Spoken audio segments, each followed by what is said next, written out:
everybody, my name is Brian, and I just came back from Japan. And for the last 2.5 months, I rode 3,931 kilometers across Japan on this bike, and it was amazing ride. And one day in Kyoto, I came across this big rock. Can anybody understand what this is, or can anybody translate? What's it says? Anybody? Chinese? No? Okay, I guess not. Okay, it says China, Japan, no more war. And I thought it was a really interesting stone statue because at that time it was already 2/3 of my journey, and I haven't seen any reference like this with China and Japan. So I walked over there and was gonna do my morning exercise, and there was an old Japanese man standing there doing exercise already, right? So I just kind of joined him, and we just, stretching, and then we just start talking. So this guy, he is 73 years old. He don't look 73 years old. He'd been coming to the same spot since he was 63. So he's been coming to the same spot for 10 years, and he walked 10 kilometers to this spot every day and walked 10 kilometers back. And when he go home, he likes to read. He loves baseball, and he loves Ichiro, which is the pro baseball player in America. So as we were stretching, talking, and all of a sudden we both got down on this position at the same time for no reason. And then we're like, kimochi, that means it feels good, right? And we look at each other, we're like, and then we both look so ridiculous, we both laughing. Just burst out laughing, like, like that. So, and so we bonded, even though I don't know his name, even though my Japanese is not fluent, but it felt so great to be able to bond with somebody in his country, in his language, and it was a great feeling. So as I was riding away when I had to go, we basically shook hands, looked at each other in the eye, and told each other "Kyotsukete," means take care. So as I was riding away, the question popped in my head is, what if we can all speak each other's native language? How cool would that be? What will the world be like if we can all speak each other's native language? That's kind of what I was thinking. And what if every human being in this world is a polyglot? How would the world be like? The world would be more like, how? Like what? Anybody? The world would be like? Interesting. Yes? Anybody? Connected. Anybody? Peaceful. Empathetic. Yes? Anybody? Exciting. Happy. Yes? What? One world. Connected again. Yes, very connected. What? Boring. I see. Okay, got it. Boring. What else? Anybody else? Fun. Okay. So for me, I feel like that if this actually happens, it would be kind of like this conference. This is kind of like a mini polyglot world, because everybody in this conference can speak more than one language, I think, right? And I don't know, how's the atmosphere here? What do you guys think? Awesome, amazing. Why? Because for me, I think that we did the work to learn each other's language, and especially if we can speak each other's native language, we connect instantly. Is that right? Is that true? And I believe that if we can help people to learn to speak just one new language, we can bring the world closer together, more connected, and the world will be a better place. That's all great, okay? So how are we going to do that? How? Anybody have an idea? Well, I had no idea. I had no idea how to do this, right? So for the past, actually, I got this vision from the last Polyglot conference because of all the people were so great. And that's how I got to that point. And I had no idea how to do this. So for the past 1.5 years, I've been doing the same 3 things, continuously. I'm still doing it. The first thing is ask the language learning expert, which is polyglots, a lot of people in this room, how they learn a language. Number 2 is I ask language learners what are their struggles. Okay. Number 3 is taking what I learned from number 1 and number 2 and experiment, because there's no solution to this, right? So I've been experimenting with what I created called the Add One Challenge. So that's me and Benny and a bunch of Add One challengers messing around on Google+. And so when I'm interviewing or talking to a polyglot, of course I ask the same question, question how they learn language, mindset, blah, blah. But what I'm really interested is the patterns and similarities of polyglots. What similarities do they have so that I can actually give it to the other people so we can be more effective putting more polyglots. So I found 3 major patterns among polyglots. Anybody want to take a guess what they are? Consistency. Passion. Anybody else? Hard work. Yes. They add a new language. Talent. Okay. Patience. Interest. Motivation. Now, a lot of these are also part of, yes? Explorator. Yes. Yes. One more time. Fearless. We all fearless in here, aren't we? Sympathetic, yes. What? Curious. Okay, a lot of these are correct, okay? But I found 3 major patterns. One is that they all started one new language, just like you and me. Okay?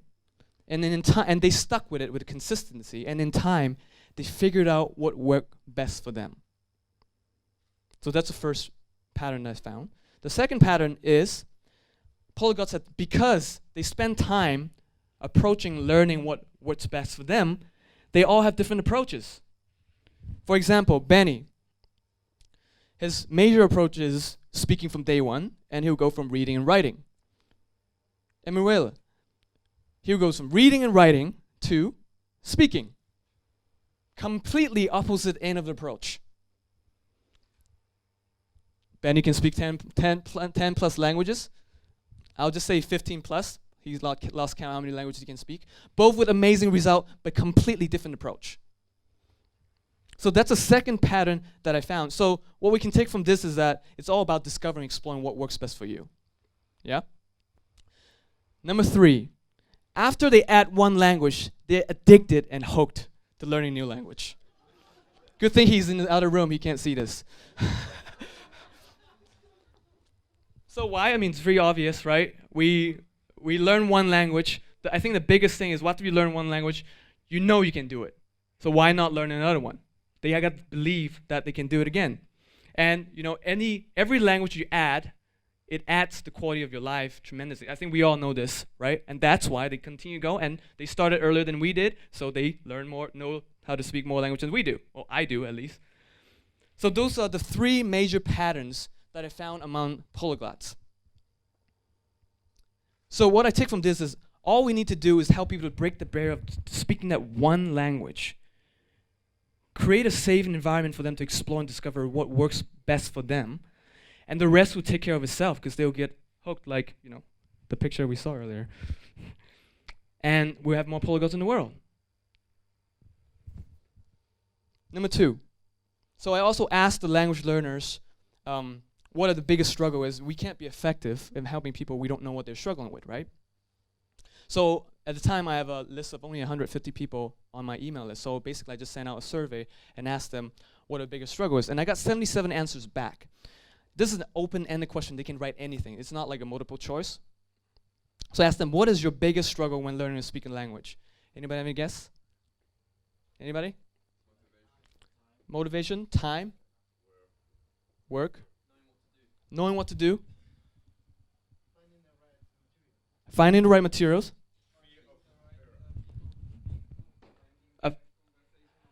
finding the right conversation partner, believe that they can do it and to talk, yes. Incentive to actually continue, yes. Be what? Being constant, yes. What? School memories. Oh, memories from time in school, yes. Ooh, okay. You what? Not seeing progress. Okay, so among all of these struggles, there are two major groups of struggles. One is grammar, vocab, how to learn, materials, and all that. Basically, it breaks down to how to learn a language. And the second group of struggles, what I found is no time, procrastination, motivation, no consistency, and lack of routine. In this group, basically what's its driving force is lack of motivation, lack of routine. And if you look at these two groups, if you look at this, I look at it, I'm like, even if you know how to, get the grammar, you can, vocab, no problem. You know how to learn language the most effective way. You get the best materials. But if you have no time, if you procrastinate, you have no motivation, you will never learn a language. Is that fair enough? So, by taking these things that I learned from number one, from the polyglots and from the language learners, I started experimenting with the at one challenge. I say experimenting because it's all evolving. It's not I'm not gonna pretend I know all the answers. So I'm just exploring and learning from what I got and include the next one. So I call it experimentation with the at one challenge. So far, I started last September. So far, 250 plus language learners experienced the at one challenge already. And I want to say thank you for the people in this conference. Benny, Richard, Oli, Alex, Jan, a lot of people in this group are supporting what I'm doing, believing in what I do, and they participated. And because you guys participated, I'm able to tell story like Kevin Richardson from UK. I think I don't know how old he is, but maybe in his 40s. And he can only speak English his whole life, and he was about to give up learning Japanese. And then the At One Challenge came along, and he saw one of your polyglots video game participating in the At One Challenge, so he's like, why don't I give it a try? After the first At One Challenge, he felt comfortable speaking Japanese. In the second At One Challenge, he took on this crazy immersion project, 30 days. I can't speak English. No English at all for 30 days, and he lives in the UK, and he said he pissed his mom off so much because he wouldn't speak English with his mom. And now, in the third At One, so he's doing 3 languages in a row, and now he's taking action to follow his dream to live in Japan. He's finding a job in Japan. How cool is that? The second quick story is Tasha and Mika. Tasha has been learning Japanese for a while, and I think she has pretty strong level of Japanese, but she is really afraid to speak. She has a Japanese boyfriend, and together they have a daughter. Her name is Mika. And she's really afraid to speak with his boyfriend's parents, even though he knows all these Japanese, right? So At One Challenge came along, she joined, and in 30 days, she was able to talk to her parent, her mother-in-law, father-in-law. You can't say that because they're not married, but yeah, you know what I mean. And she was just so amazed by the result that she got, just because she stuck to it. Because she have all the Japanese in her already. She's just afraid to speak. She just got activated, right? And the side result is that because Mika saw her mom being so excited learning Japanese, Mika started wanting to learn Japanese. And she's like, wow, this is the best benefit, because I didn't expect this, and I'm just so happy that Mika is starting to learn Japanese, and so she's becoming bilingual. And now, because Tasha is not scared to speak Japanese, she applied, and she's now living and working in Japan. This was a couple months ago. She made it happen, and this is just freaking amazing, And the last story I'm going to tell you, I know I can go on forever, but this is the last one, which I don't tell anybody. I don't tell that many people. Hagit is an English teacher in Israel. I think a lot of you guys met her. And me and her, when we were just talking, I was like, why don't you try it on the kids that you have? So we had 45 kids in her elementary school applied. We didn't make them do the At One Challenge. We give them a choice if they want to do it, and it's up to them. They applied and participated in the At One Challenge to learn English, and their parents are just so happy with that, because they wouldn't read book after they get home if they didn't do the At One Challenge. So they are so happy to result that this is something that I'm really proud that I'm able to touch kids. So this is that's what's been coming out from the At One Challenge. There's only 3 At One Challenge so far. And not everybody successfully complete the challenge, of course, but this is what's possible, and that this is the result that we're getting. So what the hell is the At One Challenge? So the At One Challenge is about exploring, discovering what works best for you, learn how to develop your routine while handling everything else in life, integrating language learning in your life so it's sustainable beyond the At One Challenge so you don't get burned out, and having a blast learning a language together. And the At One Challenge is application only. So before it wasn't application only. We want only serious people. So application only. So you basically choose a target language, and you choose a specific measurable goal in 90 days. Mostly is a 15-minute conversation with a native. And you choose a 30 days weekly routine role, which means a goal, which means like, every week I'll study 30 minutes for 5 days. That's my goal for the first 30 days. And you create something that sticks. What I did was, the first challenge that I did, I had my, what's at stick for me is on day 91, if I can't have a 15-minute conversation with my ex-father-in-law, I'll have to live at his house, clean his house, and wash his toilet. So I was very motivated.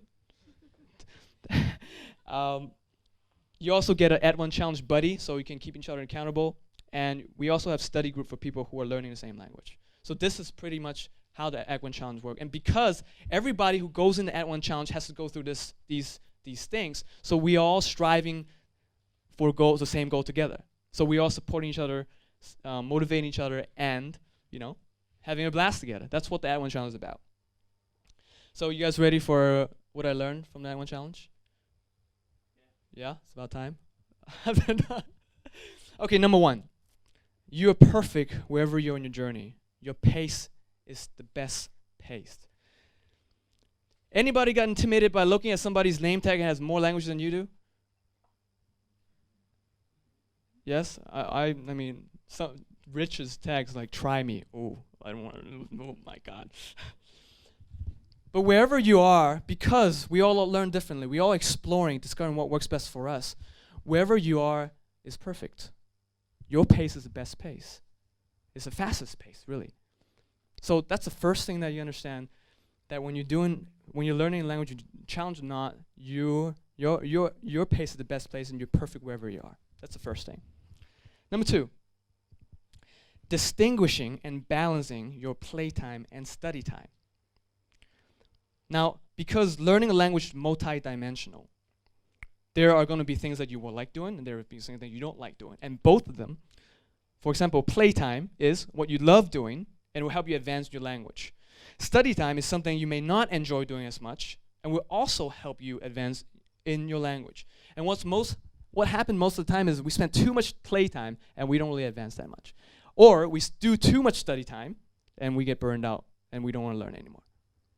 So the first thing you need to do is to distinguish what is playtime and what is study time for you. And then balance the time that you spend on each of them, and do study time first and play later. That's a suggestion. And also note that your playtime and study time can change and swap. Because, for example, for me, speaking was study time for me, right? And then I started having sessions and talking to people, and it became so much fun. It became playtime. That all I want to do is just talk to people, but not reviewing the materials. So it can change in time. So you just got to make sure that you're balancing playtime and study time. That's number two. Number three, wake up early to create more time. Yay! Anybody excited waking up early? Oh, wow. You guys are crazy. Well, I'm not a morning person at all, so I hate waking up early. So if you tell me to wake up early to create more time to study a language, oh yeah, right.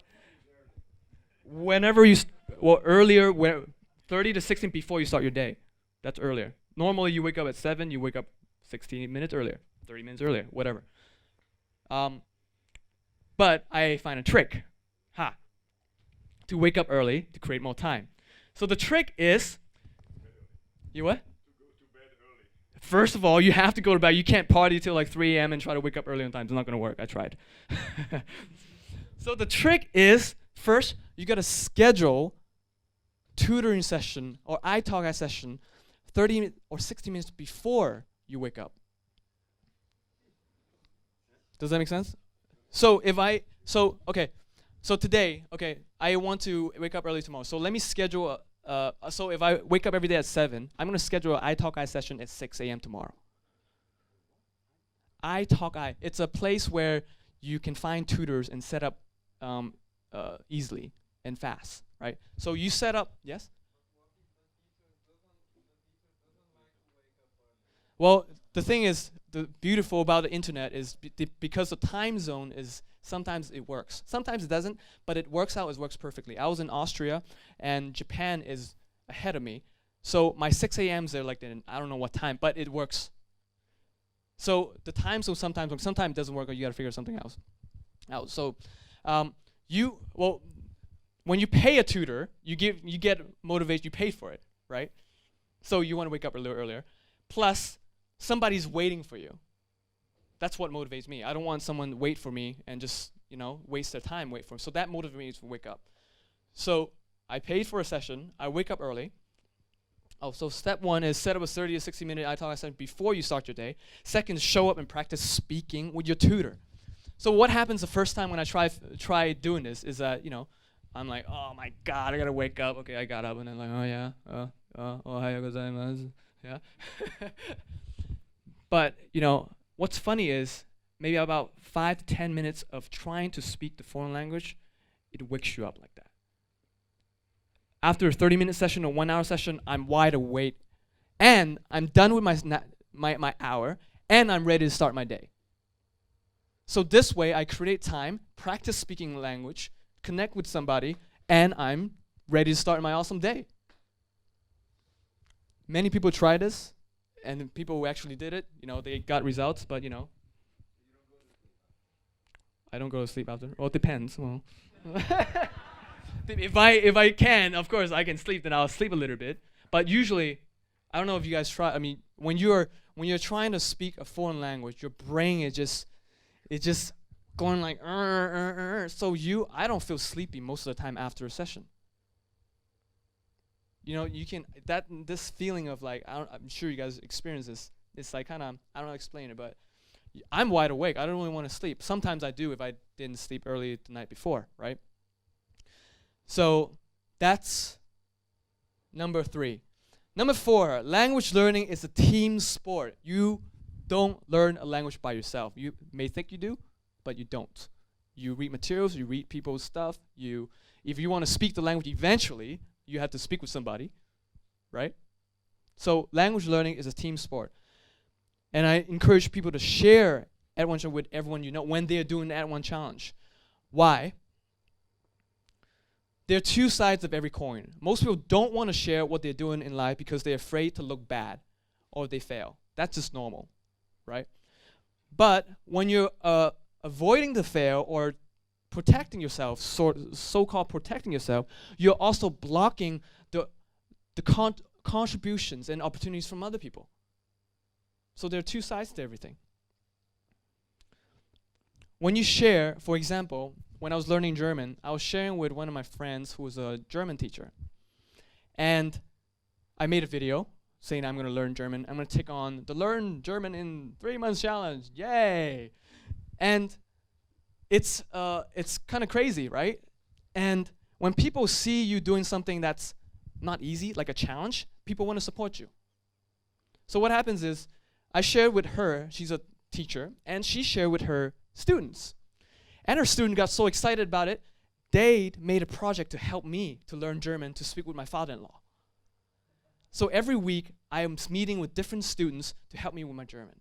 That wouldn't happen if I didn't share what I'm doing, what I'm up to in life. So the benefits of sharing is people can hold you accountable.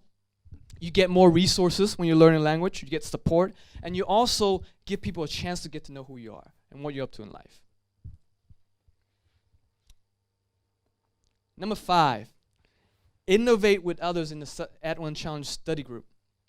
So when you're learning a language together, I don't know if this has ever been done before, but as we're learning together, we're sharing, we're talking.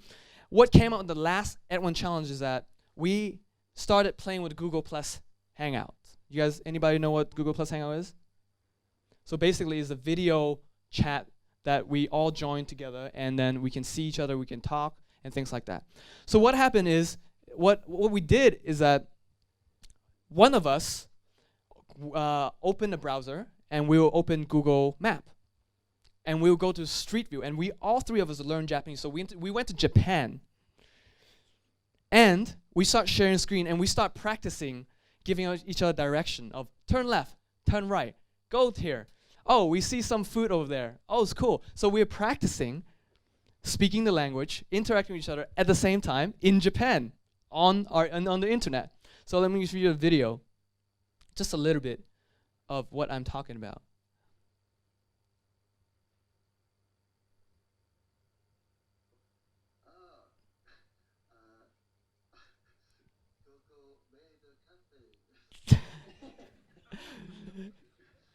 He's like, I thought he said mailed cafe, but he said maid cafe. You guys know what maid cafe is? Yes. So she's like, oh, koko maid cafe.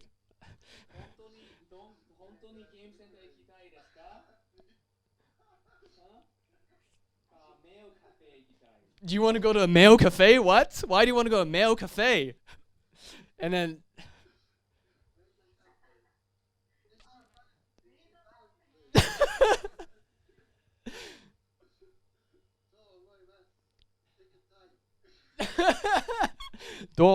what do you think? Let's go. I want to go. So we were just messing around, and so these are the things this is what you can do with with your friends or something, that it's fun, it's interactive, you're learning how to speak the language, you're seeing, So that's something, that's number 5.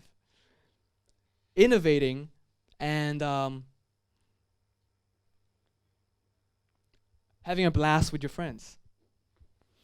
So that's my 5 hacks. So I'm going to leave you with this. If you want to go fast, go alone. If you want to go far, go together. This applied to the At One Challenge, of course. At the same time, this applied to this community here. I think if you're in this room or if you're in this conference, you're watching this video, you are a leader in the language learning community because you're way ahead of the curve of what most people think how language learning is and how it's supposed to be. And so it's up to us to continue to share the benefits and all the wonderful things about learning a language and supporting other people who are just beginning into this journey. And I hope that we can all bring the world closer together and make the world a better place. Thank you.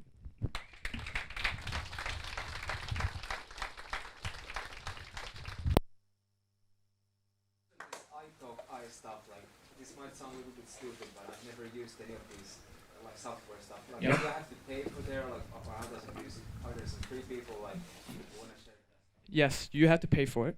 Yes. For me, it depends on what language you're learning, of course. I have no idea. But if Chinese, you're talking to somebody in China, it's not that expensive. It's really cheap, to be honest with you. I speak with somebody in Japan, and it was cheap. It was like $5-6 for half an hour. That's nothing. If you can schedule these like 3 times a week, $5-6 for half an hour, it's totally worth it. And I'll pay.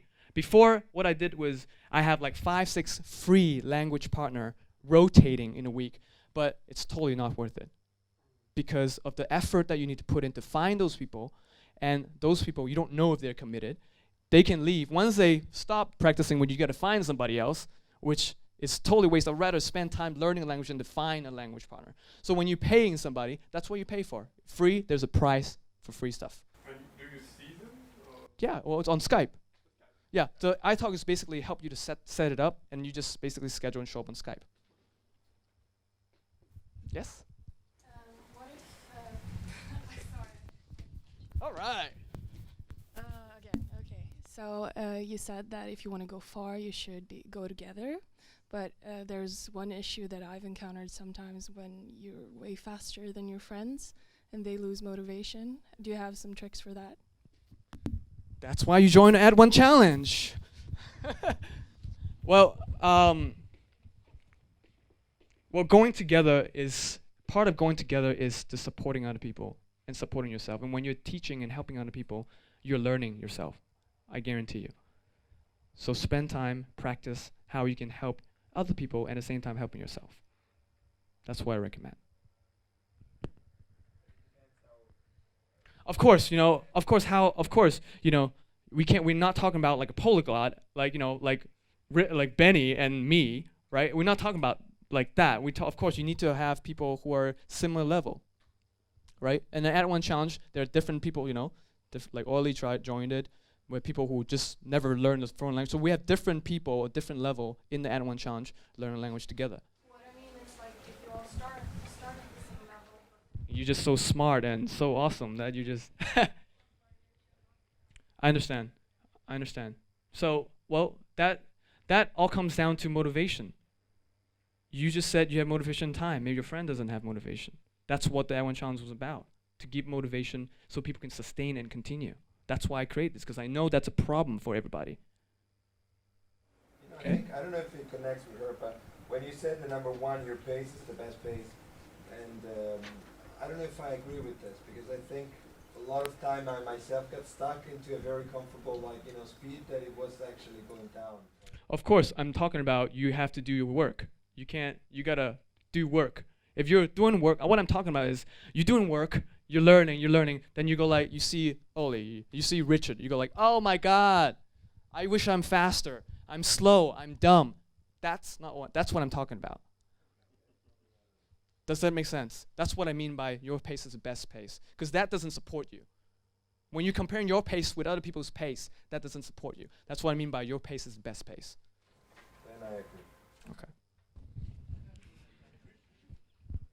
Yes, anybody else? Thoughts, comments, questions? Study time, play time. I go through the list. Okay.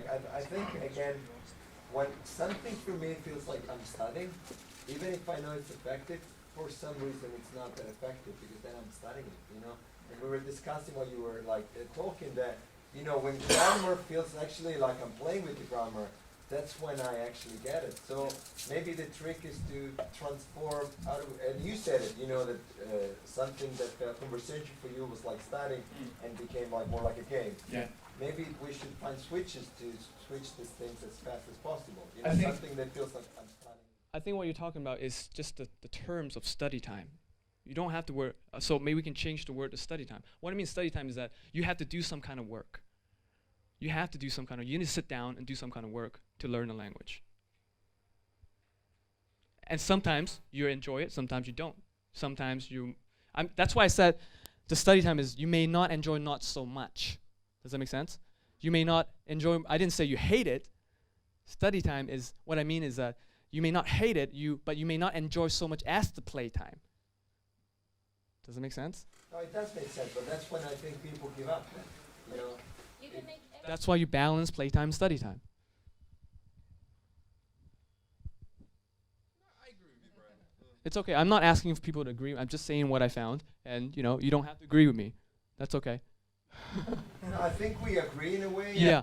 So don't be so stuck on the terms and what exactly. I think we are on the same page. I'm clear. I'm clear we're on the same page. It's not so. You get what I mean. I think people watching this video, or you guys get what I mean, to balance playtime, study, and that's all it is. We don't have to go in too deep with. Yes. Yeah, I think part of this discussion about what does this mean, what does this not mean. I mean from my own personal experience, I joined the first round of the Add One Challenge, and at that point I'd already learned a number of languages before, so I wasn't quite sure what I was going to get from it. But I joined the first round of the Add One Challenge, and I took on Cantonese for the first time, and it was kind of a different situation for me, because I was learning a language remotely for the first time. I wasn't living in the community. I didn't have people around me, a group of people who were speaking Cantonese. And the really valuable thing for me was actually just going on the Facebook group for the Add One Challenge and asking questions like this, just saying, I'm struggling with this right now, or I feel like I don't have enough time in the day, or I'm not sure whether this is the right thing to do. And then loads of people would chime in and give their opinions on it, and that process really helped to kind of work through the issue and find the right answer for myself.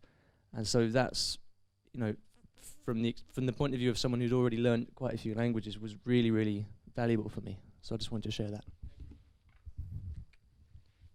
Yes. Hi Brian, thanks for that again. Just another quick thing, when I was going through the playtime and study time, I found a particularly effective thing that synthesizes the two together, in that if a lot of you have got PS4s or Xbox 360s, something like that, I found that a lot of the games now are built multilingually. So if you can, as you're playing it, you can switch all of the spoken and written text to say German or French or whatever. So as I'm playing along, you can see things that are coming up on the screen constantly, and a lot of the same things pop up constantly. So, and you don't actually feel like you're doing anything. And the best one I found was if I get like FIFA 2014 or something and switch the commentary to, download the German commentary track and switch it to that. So it definitely does feel like you are enjoying yourself while you're doing it. It doesn't feel like you are doing things that you shouldn't be doing in a sense. So yeah, that helps. Thank you for sharing.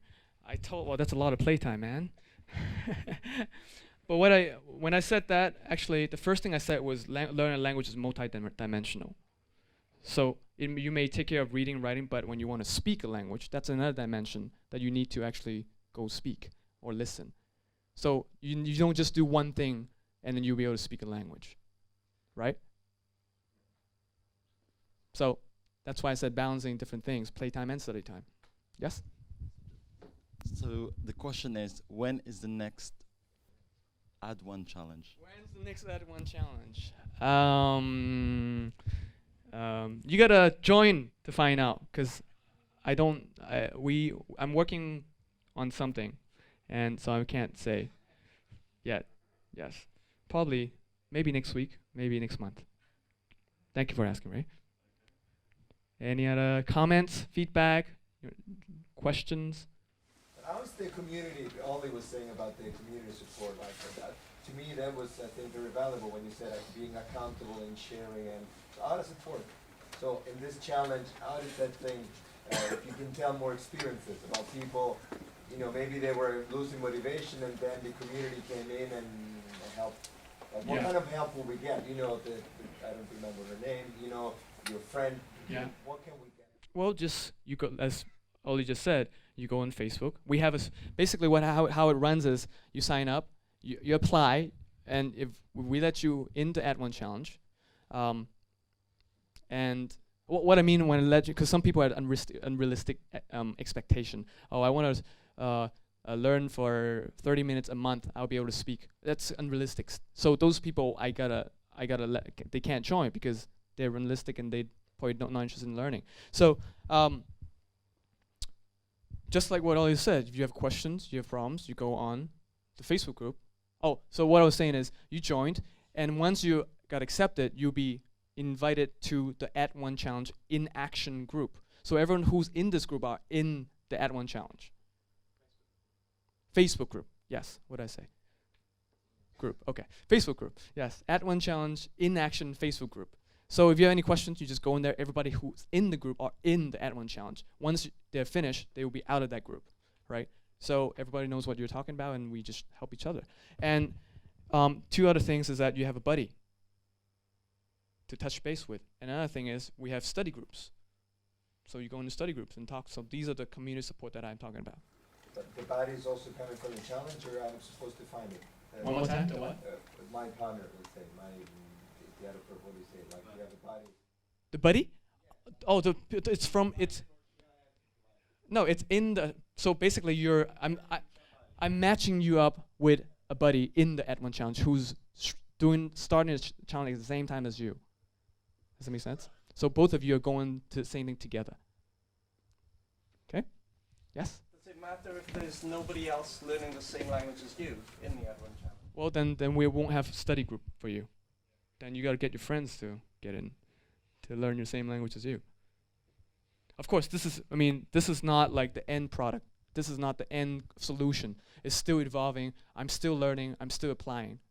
So that's one. If we have like lots of people, that's not probably most of the time not a problem. But right now we're just starting, right? So we do have sometimes. Then we just don't have a study group. Yeah. Where do you want to see that one challenge in the next 2 to 3 years? The next year, I have a goal.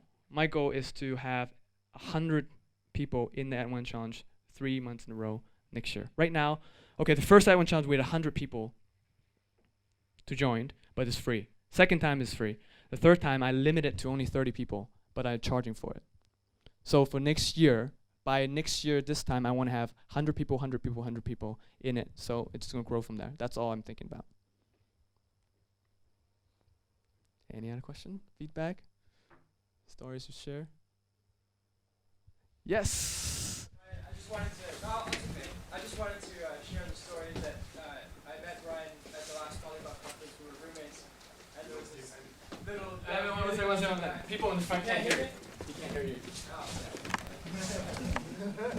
I wanted to share the story that last Polyglot conference on the first day, I met this little young, really keen Asian boy, and his name was Brian. And he was taking videos, and he was taking pictures of everything, and he seemed to have energy from the first day, and he had all these ideas.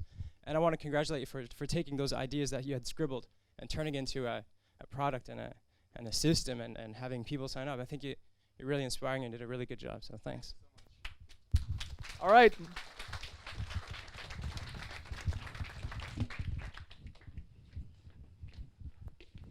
All right, I guess that's it. So thank you for listening, and talk to you later. Thank you.